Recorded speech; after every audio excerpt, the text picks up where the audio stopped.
खबर उन्नाव से है, जहां नवाबगंज में आयोजित चंडीगढ़ यूनिवर्सिटी के विशेष कार्यक्रम में शामिल हुई उत्तर प्रदेश की राज्यपाल आनंदीबेन पटेल ने दिल्ली में हाल ही में हुए आतंकी धमाके पर गहरी चिंता व्यक्त की।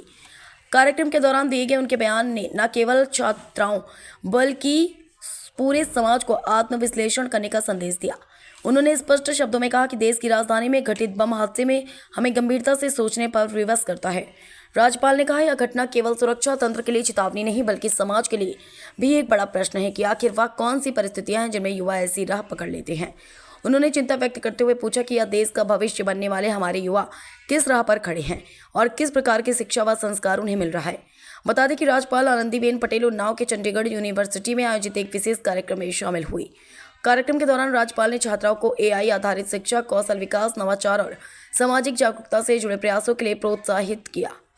कहा कि हमें शिक्षा को केवल पाठ्यक्रम और परीक्षाओं तक सीमित नहीं रखना चाहिए। शिक्षा का उद्देश्य व्यापक होना चाहिए। चरित्र निर्माण, नैतिकता, सहानुभूति और सामाजिक उत्तरदायित्व की भावना शिक्षा के केंद्र में होनी चाहिए। समाज, परिवार और संस्थाएं मिलकर निभाएं जिम्मेदारी। राज्यपाल आनंदीबेन पटेल ने कहा कि देश का युवा भविष्य की रीढ़ और उसकी सोच, दिशा और व्यवहार समाज की सामूहिक प्रयासों का परिणाम होते हैं।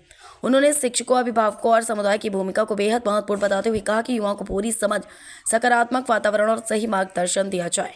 उन्होंने कहा, हमारे शिक्षक, परिजनों और समुदाय हम सबकी साझा जिम्मेदारी है कि हम युवाओं को अवसर दें, उन्हें सुने, उन्हें मार्गदर्शित करें और उन्हें सकारात्मक दिशा में प्रेरित करें। उद्यमिता, कला और विज्ञान में युवाओं को बनाए सक्षम। राज्यपाल ने युवाओं को प्रेरित करते हुए कहा कि वे केवल नौकरी की तलाश तक सीमित न रहें बल्कि उद्यमिता, कला, विज्ञान, खेल तथा सामाजिक सेवा जैसे विविध क्षेत्रों में अपनी प्रतिभा विकसित करें। उन्होंने कहा कि आधुनिक भारत नई सोच और नवाचार की मांग करता है और युवा पीढ़ी के हाथों में ही इस परिवर्तन की सबसे बड़ी ताकत है। महिला उद्यमियों और संकाय सदस्यों का सम्मान, महिलाओं द्वारा संचालित स्टार्टअप्स का प्रदर्शन तथा राष्ट्रीय शिक्षा नीति के अनुरूप सर्वोत्तम प्रथाओं की प्रदर्शनी भी आयोजित की गई।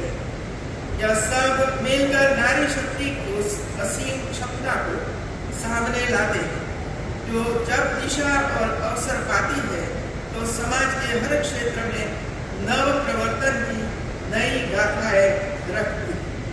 मैं आयोजकों को, शिक्षकों, शोधार्थियों और विशेष रूप से उन सभी महिलाओं को हार्दिक शुभकामनाएं देती हूँ जो अपने परिश्रम, साहस और नवाचार से इस समाज को नई दिशा दे रही हैं। मैं आज इस कार्यक्रम में सम्मानित होने वाले सभी महानुभावों को हृदय से बधाई देती हूँ तथा उनके उज्जवल भविष्य की कामना करती हूँ। वर्तमान सदी भारत की सदी है और इस सदी की सबसे उज्जवल किरण हमारी भारत की बेटियां।